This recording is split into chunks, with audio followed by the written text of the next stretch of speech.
এই মুহূর্তের সবচেয়ে বড় খবর HD Live 24/7 এ। কি सबसे बड़ी खबर? Breaking news now on HD Live 24/7.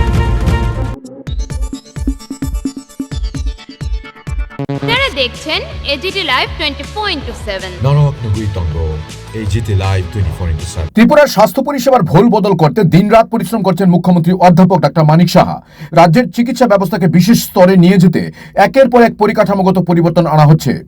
রাজধানীতে সম্প্রতি নতুন সিভিল হাসপাতালের উদ্বোধনের পর এবার মুখ্যমন্ত্রীর নজর জিবিপি হাসপাতাল।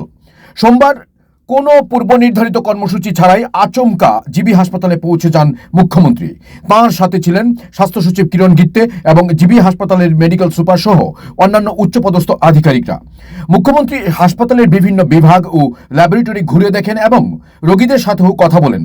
শেষে সাংবাদিকদের মুখোমুখি হয়ে উনি বলেন, মানে এটা একটা মেইন হসপিটাল যাকে বলে, সারা ত্রিপুরার মানুষ এখানে আসে। তো লোড তো এখানে সবসময় বরাবরই বেশি ছিল। তো সব জায়গায় জায়গায় দেখছিলাম আজকে, এবং কোনো জায়গায় কোনো সমস্যা আছে কিনা ইনফ্রাস্ট্রাকচারালি এবং মেনটেনেন্স এবং ডাক্তারদের অ্যাভেলেবিলিটি, আবার যারা অ্যালাইড স্টাফ আছে তাদের বিষয়েও খোঁজখবর নিলাম। যেখানে যেখানে আমার মনে হলো এগুলো ঠিক করা প্রয়োজন, আমি আমাদের সেক্রেটারি মহোদয় আছেন আমার সাথে, ওনাকে আমি বলেছি এগুলো নোট ডাউন করার জন্য, এবং প্রপারলি যাতে মেনটেনেন্স হয় এবং প্রপারলি যাতে রোগীদের যে অসুবিধার বিষয়গুলো আছে সেগুলো যাতে অ্যাড্রেস করা হয়, সেই বিষয়ে আমি আজকে এখানে আমি অ্যাডভাইস করলাম এবং আমি ডিরেকশনও দিলাম। আমি আবার আসবো, দেখবো এগুলো হয়েছে কিনা। মুখ্যমন্ত্রী বলেন জিবি হাসপাতালকে কর্পোরেট স্টাইলে করার জন্য চেষ্টা রয়েছে। সেই সাথে তিনি ল্যাব রিপোর্ট অনলাইনে প্রদান করার বিষয়টিও জানান।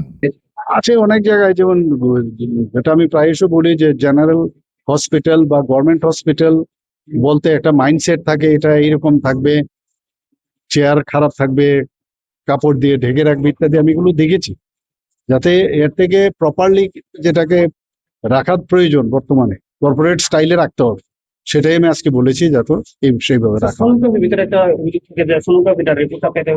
না, এখন তো আমাদের এখন আমরা নতুন আরেকটা চিন্তা ভাবনা করছি যে রিপোর্ট যার যার মোবাইলে পাঠিয়ে দেব, আসারও প্রয়োজন নেই। এবং সেইভাবে আমরা সিটি স্ক্যানই হোক, MRI রিপোর্টই হোক, তো আলট্রাসোনোগ্রাফিরও আমরা রিপোর্ট যাতে যার যার মোবাইলে চলে যায়, খালি একটা প্রিন্ট আউট বের করে নিলেই হবে।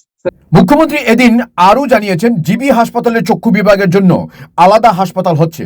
সেই সাথে মুখ্যমন্ত্রী জানান প্রসূতি বিভাগ এবং শিশু বিভাগ IGM হাসপাতালেই স্থানান্তরিত হচ্ছে। দেখুন এখানে কতগুলো জায়গা আছে, ফর আই হসপিটাল যখন আমাদের আলাদা করা হয়ে যাবে তো জায়গা এখানে আরো বাড়বে। এখানে পুরো আই হসপিটালে চলে যাবে পুরো ডিপার্টমেন্ট, এখান থেকে প্রায় ম্যাক্সিমাম 1 কিলোমিটার। তো এটা জিবি হাসপাতালের আন্ডারেই থাকবে। তো যেসব জায়গাগুলো, তাছাড়া আরো কয়েকটা ডিপার্টমেন্ট আছে যেগুলো MCH আছে, for example mother and child, যখন এই হসপিটালটা হয়ে যাবে তো সেখানে চলে গেলে জায়গাগুলো যত বাড়বে সুবিধাগুলো সেখানেও বেড়ে যাবে। এরকম মহিলারা যারা নাকি অসুস্থ হয়ে যায় সেই বিষয়টা না, গর্ভবতী মহিলারা কি অসুবিধা হয়েছে, এর জন্যই তো এদের লোড যাতে কমানো যায়, এখানে যাতে মানে পেশেন্ট যাতে ডিস্ট্রিবিউশন হয়। কালকে তো আমরা বললাম যে 50 বেডের সেখানেও মবস গাইনির ব্যবস্থা রেখেছে। আর একটা যেটা আমাদের IGM হসপিটালের যে সামনের বিল্ডিংটা, সেটাকে ভাবছি আমরা ওখানে অবস গাইনির পুরো হসপিটালটাই আমরা এখানে শিফট করে নেব। তাহলে ত্রিপুরার স্বাস্থ্য ক্ষেত্রে এই আমূল পরিবর্তন সাধারণ মানুষের চিকিৎসা দুর্ভোগ অনেকটাই কমাবে বলে মনে করছে ওয়াকিবহল মহল। বিশেষ করে অনলাইনে ল্যাব রিপোর্ট পাওয়ার সুবিধা চালু করে দূর দূরান্ত থেকে আসা রোগীদের আর হাসপাতালে লাইনে দাঁড়িয়ে সময় নষ্ট করতে হবে না। মুখ্যমন্ত্রী স্পষ্ট করে দিয়েছেন স্বপ্ন পূরণের এই লড়াইয়ে কোনো খামতি রাখা হবে না। Bureau report, AGT Live 24/7।